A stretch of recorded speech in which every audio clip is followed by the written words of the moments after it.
पाकिस्तान अधिकृत कश्मीर में हाल के दिनों में हड़कंप मचा हुआ है। भारत की ओर से कठोर बयानबाजी, सैन्य तैयारियों और कूटनीतिक आक्रामकता ने पाकिस्तान और पीओके में खौफ का माहौल पैदा कर दिया है। खासतौर पर जम्मू कश्मीर के पहलगाम में हुए आतंकी हमले के बाद भारत ने पाकिस्तान को कड़े शब्दों में चेतावनी दी है। इस हमले के बाद से न केवल सीमा पर तनाव बढ़ा है, बल्कि पीओके में भी युद्ध की आशंका ने स्थानीय प्रशासन और जनता को सख्ते में डाल दिया है। आइए इस स्थिति को थोड़ा विस्तार से समझते हैं। नमस्कार, मेरा नाम है अरविंद और आप देख रहे हैं फर्स्ट इंडिया न्यूज। भारत और पाकिस्तान ने कश्मीर को लेकर 2 युद्ध लड़े हैं और पिछले कई दशकों में सीमा पर अनगिनत झड़पें हुई हैं। इसलिए जब दोनों देशों के बीच तनाव बढ़ता है तो सीमावर्ती इलाकों में रहने वाले लोगों को सतर्क रहना पड़ता है। न्यूज एजेंसी रॉयटर्स की रिपोर्ट के मुताबिक पाकिस्तान ने कहा है कि उसके पास विश्वसनीय खुफिया जानकारी है कि पहलगाम हमले के प्रतिशोध में भारत जल्द ही सैन्य कार्रवाई शुरू करने का इरादा रखता है। पाकिस्तान और पीओके प्रशासन भारत की संभावित सैन्य कार्रवाई की आशंका से डर गया है। इस डर से पीओके में कई असाधारण कदम उठाए गए हैं। पीओके में 1000 से अधिक मदरसों को अगले आदेश तक बंद कर दिया गया है। इसके अलावा कराची और लाहौर के हवाई क्षेत्रों में हर दिन 8 घंटे उड़ानें बंद करने की घोषणा की गई है। पीओके के मुख्य शहर मुजफ्फराबाद में मेडिकल इमरजेंसी घोषित की गई है। झेलम और लीपा घाटी में स्वास्थ्य सेवाओं को हाई अलर्ट पर रखा गया है और मेडिकल स्टाफ की छुट्टियां रद्द कर दी गई हैं। इसके साथ ही स्कूली बच्चों को युद्ध जैसी स्थिति के लिए प्रशिक्षण दिया जा रहा है, जिसमें मरहम पट्टी, स्ट्रेचर पर घायलों को ले जाना और आग बुझाने जैसी ट्रेनिंग शामिल है। पीओके के प्रधानमंत्री चौधरी अनवर उल हक ने संकेत दिए हैं कि हालात बिगड़ने पर क्षेत्र में आपातकाल लागू किया जा सकता है। नीलम घाटी और एलओसी के नजदीकी इलाकों में पर्यटकों के प्रवेश पर रोक लगा दी गई। स्थानीय होटल और गेस्ट हाउस मालिकों ने अपनी संपत्तियां सेना को सौंपने की पेशकश की है। भारत ने इस बार न केवल सैन्य बल्कि कूटनीतिक और आर्थिक मोर्चे पर भी आक्रामक रुख अपनाया है। भारतीय सेना ने एलओसी पर जवाबी कार्रवाई तेज कर दी है। सप्त शक्ति कमांड ने दुश्मन के इलाके में घुसकर हमला करने की ताकत का प्रदर्शन किया है। वायुसेना ने सुखोई और राफेल जैसे लड़ाकू विमानों के साथ युद्धाभ्यास किया है और नौसेना ने मिसाइल दागकर अपनी ताकत दिखाई है। भारत ने संयुक्त राष्ट्र में पीओके को अपना हिस्सा बताते हुए पाकिस्तान को इसे खाली करने की चेतावनी दी है। विदेश मंत्री एस जयशंकर ने लंदन में कहा कि पीओके के भारत में शामिल होने से कश्मीर की सभी समस्याएं हमेशा के लिए खत्म हो जाएंगी।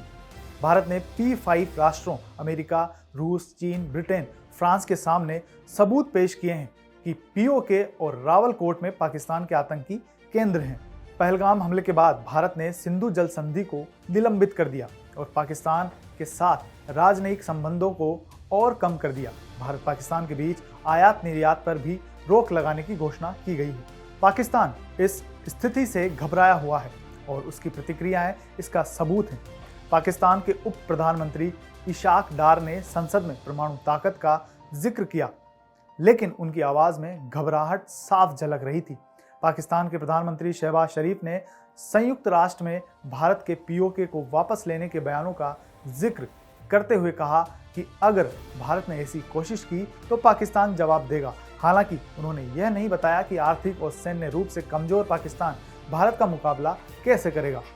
पाकिस्तान का शेयर बाजार युद्ध के डर से औंधे मुंह गिर गया और निवेशकों में अफरा तफरी मच गई। पीओके में स्थानीय लोग पाकिस्तान प्रशासन के खिलाफ प्रदर्शन कर रहे हैं क्योंकि उन्हें लगता है कि पाकिस्तान उनकी सुरक्षा की बजाय उन्हें ढाल के रूप में इस्तेमाल कर रहा है। पीओके की जनता खौफ और अनिश्चितता के साये में जी रही है।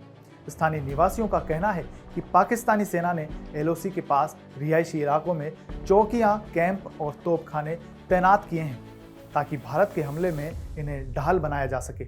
सामाजिक कार्यकर्ता अमजद अयूब मिर्जा ने दावा किया कि पाकिस्तान ने शिमला समझौता रद्द करने की बात कहकर अनजाने में एलओसी को खत्म कर दिया है, जिससे भारत के लिए पीओके में दाखिल होना आसान हो सकता है।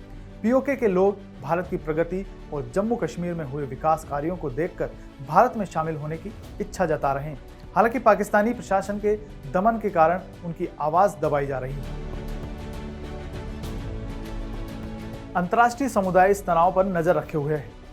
अमेरिकी विदेश मंत्री मार्को रूबियो ने भारत के रुख का समर्थन किया है, जबकि चीन ने चुप्पी साध रखी है। P5 राष्ट्रों ने पहलगाम हमले की निंदा की और भारत के आतंकवाद विरोधी रुख का समर्थन किया। हालांकि पाकिस्तान ने ट्रंप प्रशासन से मध्यस्थता की गुहार लगाई है, लेकिन भारत ने स्पष्ट किया है कि वह किसी तीसरे पक्ष के दबाव को नहीं मानेगा। भारत का रुख स्पष्ट है कि पीओके उसका अभिन्न हिस्सा है और वह इसे वापस लेने के लिए प्रतिबद्ध है। रक्षा मंत्री राजनाथ सिंह ने कहा कि पीओके के लोग भारत में शामिल होना चाहते हैं और भारत की सैन्य ताकत और आर्थिक प्रगति इसे संभव बना सकती है। कुछ विश्लेषकों का मानना है कि भारत सर्जिकल स्ट्राइक या सीमित सैन्य कार्रवाई कर सकता है, जबकि अन्य का कहना है कि भारत कूटनीतिक और आर्थिक दबाव के जरिए पाकिस्तान को घुटने टेकने पर मजबूर करेगा। पहलगाम हमले के बाद भारत और पाकिस्तान के बीच तनाव चरम पर है। पीओके में भारत के खौफ ने पाकिस्तानी प्रशासन और जनता को हिलाकर रख दिया। भारत की सैन्य तैयारियां, कूटनीतिक आक्रामकता और पीओके को वापस लेने का संकल्प न केवल क्षेत्रीय बल्कि वैश्विक स्तर पर चर्चा का विषय बन गया है। आने वाले दिन इस तनाव के भविष्य को तय करेंगे, लेकिन फिलहाल पीओके में खलबली और अनिश्चितता का माहौल है।